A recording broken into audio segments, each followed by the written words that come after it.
ओम नमो भगवते वासुदेवाय। दर्शकों, महाभारत काल की बात है। एक बार धर्मराज युधिष्ठिर ने भगवान श्री कृष्ण से कहा, हे त्रिलोकीनाथ, मैंने ज्येष्ठ माह के शुक्ल पक्ष की निर्जला एकादशी की कथा सुनी।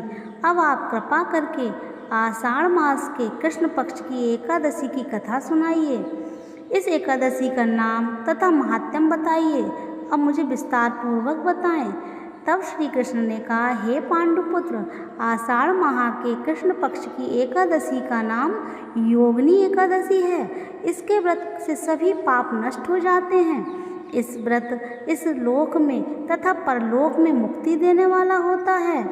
हे धर्मराज, यह एकादशी तीनों लोकों में प्रसिद्ध है। इसके व्रत से सभी पाप नष्ट हो जाते हैं।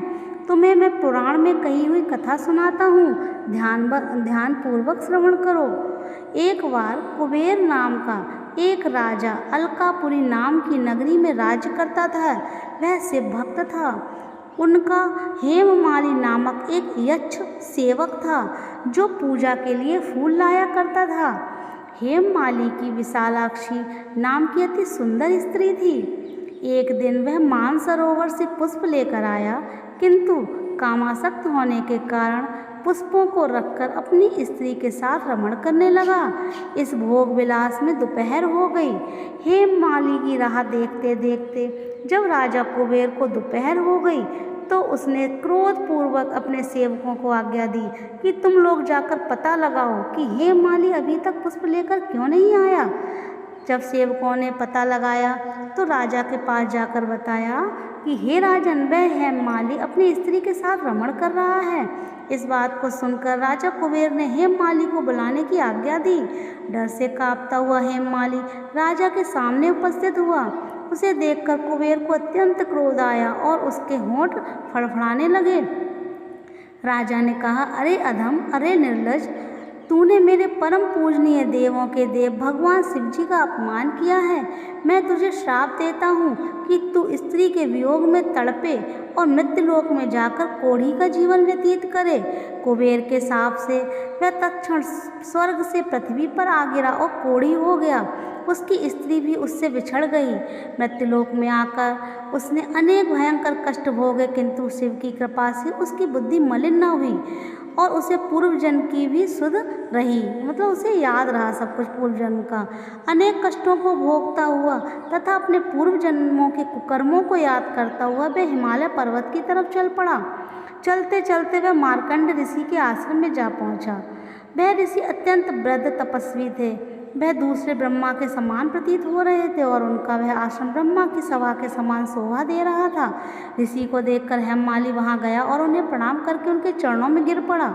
हेममाली को देखकर मार्कंड ऋषि ने कहा, तूने कौन से निकृष्ट कर्म किए हैं जिससे तू कोढ़ी हुआ और भयानक कष्ट भोग रहा है। महर्षि की बात सुनकर हेममाली बोला, हे मुनि श्रेष्ठ, मैं राजा कुबेर का अनुचर था। मेरा नाम हेममाली है। मैं प्रतिदिन मानसरोवर से फूल लाकर शिव पूजा के समय कुबेर को दिया करता था। एक दिन पत्नी सहवास के सुख में फंस जाने के कारण मुझे समय का ज्ञान ही नहीं रहा और दोपहर तक पुष्प न पहुंचा सका। तब उन्होंने मुझे श्राप दे दिया कि तू अपनी स्त्री का वियोग और मृत्युलोक में जाकर कोढ़ी बनकर दुख भोगेगा। इस कारण मैं कोढ़ी हो गया हूँ तथा पृथ्वी पर आकर भयंकर कष्ट भोग रहा हूँ।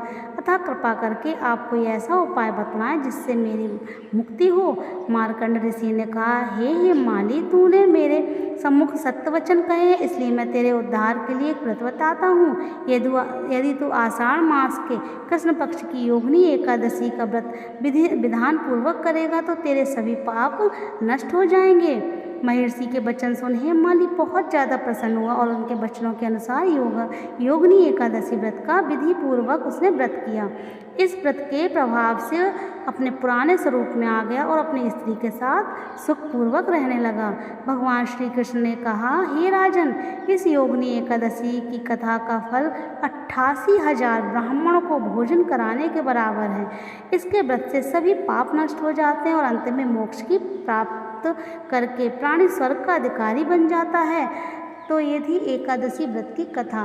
एकादशी व्रत जो है इस बार 14 जून बुधवार को रखा जाएगा। ध्यान रखिए 14 जून बुधवार को रखा जाएगा और इसका जो पारण का समय है वो 15 जून को सुबह 5:23 से लेकर 8:10